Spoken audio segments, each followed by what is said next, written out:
Shalom saudara kasih Tuhan, puji Tuhan.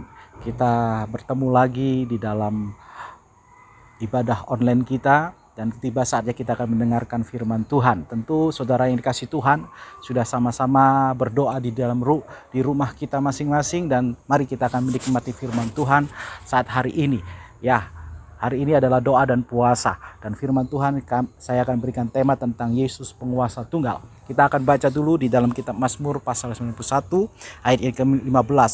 Firman Tuhan berkata demikian.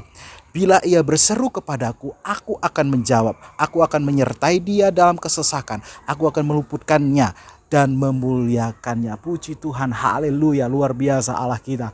Allah kita akan menjawab setiap doa kita. Allah kita akan menyertai kita di dalam kesesakan dan Allah akan meluputkan dan memuliakan kita. Puji Tuhan, saudara yang kasih Tuhan, iblis ataupun setan, dosa dan kedagingan merupakan suatu penguasa hidup setiap manusia ketika kita tidak menerima Tuhan Yesus. Pertanyaannya adalah, apakah saudara sudah menerima Tuhan Yesus sebagai Tuhan dan Juru Selamat kita? Amin. Kalau itu terjadi di dalam kehidupan kita, tentunya kita mau jadikan Yesus penguasa tunggal kita. Nah, pertanyaannya, pada saat kita menjadikan Yesus penguasa tunggal kita, apakah benar Tuhan Yesus sudah menjamin hidup kita? Siapa yang menjamin hidupmu? Haleluya. Tentu kita bisa menjawab hanya Tuhan Yesus. Benar. Tidak ada seorang pun yang sanggup menjamin kita, ya, selain Tuhan Yesus. Karena Dia sanggup menjawab doa kita, karena Dia sanggup menyertai kita dalam kesesakan, karena Dia sanggup meluputkan kita dari ancaman iblis, dan Dia juga memuliakan kita di bumi dan di surga. Dan dikatakan bahwa di dalam Mazmur pasal 91 ayat 1 ada janji keselamatan bagi orang yang berlindung kepada Tuhan Yesus. Haleluya. Nah, saudara yang kasih Tuhan, untuk dapat menerima fasilitas yang istimewa yang Tuhan berikan tersebut ada satu syarat. Ada beberapa syarat yang sangat sederhana. Salah satunya adalah dengan tidak berharap dan berlindung kepada apapun di dunia ini. Mari saudara yang dikasih Tuhan, kita jangan berharap dan berlindung kepada dunia ini.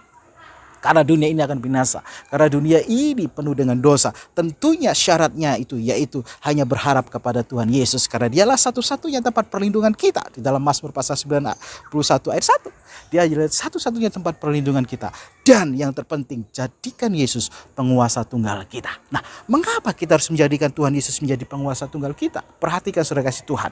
Yang pertama, karena semua manusia itu adalah budak dosa. Kenapa saya katakan semua budak dosa? Jelas sekali dalam Yohanes 8 ayat 34 firman Tuhan berkata demikian.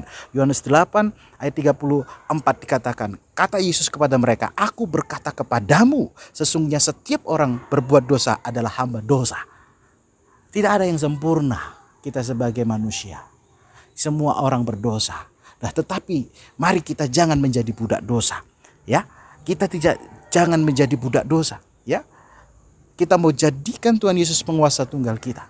Karena semua manusia adalah budak dosa. Jadi sebelum kita menerima Tuhan Yesus, kita adalah hamba dosa. Nah, pada saat hari ini kita sudah menerima Tuhan Yesus.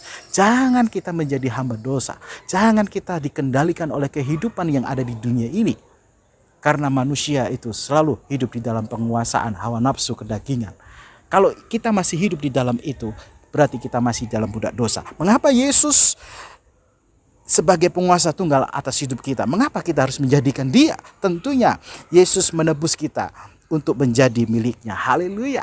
Yesus menebus kita untuk menjadi miliknya di dalam Yesaya 43 ayat yang pertama. Mari kita baca Yesaya 43 ayat pertama. Firman Tuhan berkata demikian, saudara kasih Tuhan. Kita buka kitab Yesaya 43 ayat yang pertama. Nah, saudara ini kasih Tuhan dikatakan demikian, bahwa tetapi sekarang beginilah firman Tuhan yang menciptakan engkau hai Yakub, yang membentuk engkau hai Israel. Jangan takut, sebab aku telah menebus engkau, aku telah memanggil engkau dengan namamu. Engkau ini kepunyaanku. Haleluya. Saudara dan saya adalah kepunyaan Tuhan Yesus. Mengapa kita harus menjadikan Yesus penguasa tunggal hidup kita? Karena Yesus sudah menebus kita dan kita menjadi miliknya. Saya dan saudara adalah milik Tuhan Yesus. Dengan kematian Tuhan Yesus menebus manusia dari dosa dan menjadikan kita sebagai milik kepunyaannya. Karena itu Dia berhak dan memiliki otoritas untuk membenahi hidup kita. Mari saudara kasih Tuhan, kita adalah milik Tuhan. Jadi jadikan Tuhan Yesus sebagai penguasa tunggal kita.